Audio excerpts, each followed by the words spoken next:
Le passé douteux de Karim Khan semble le rattraper depuis qu'il a osé émettre un mandat d'arrêt contre le président russe Vladimir Poutine à la mi-mars dernier.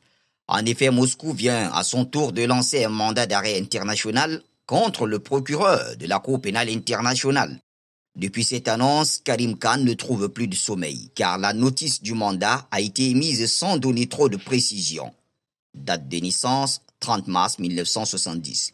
Lieu de naissance, Édimbourg, Écosse. Recherché en vertu d'un article du Code pénal, c'est tout ce qu'on pouvait lire. Les informations assez restreintes dignes du FSB, le service fédéral de sécurité de la Fédération de Russie.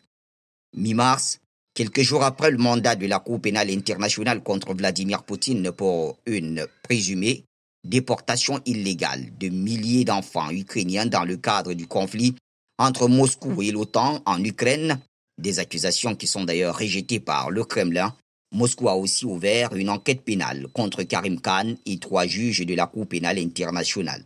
Selon cette investigation, le procureur international est accusé d'avoir engagé des poursuites pénales à l'encontre d'une personne notoire innocente et de préparer une attaque envers un représentant d'un État étranger.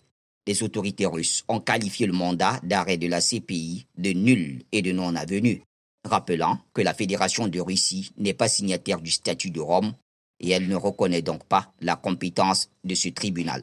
Après l'annonce du mandat de la CPI contre le président Poutine en mars dernier, Dmitri Medvedev avait clairement indiqué qu'une arrestation de Poutine par un pays étranger reviendrait à déclarer la guerre à Moscou.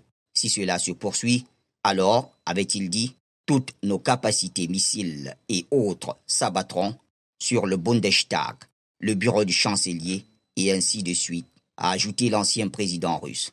Dmitri Medvedev avait déjà menacé la CPI d'une frappe de missiles, invitant ses magistrats à regarder attentivement le ciel.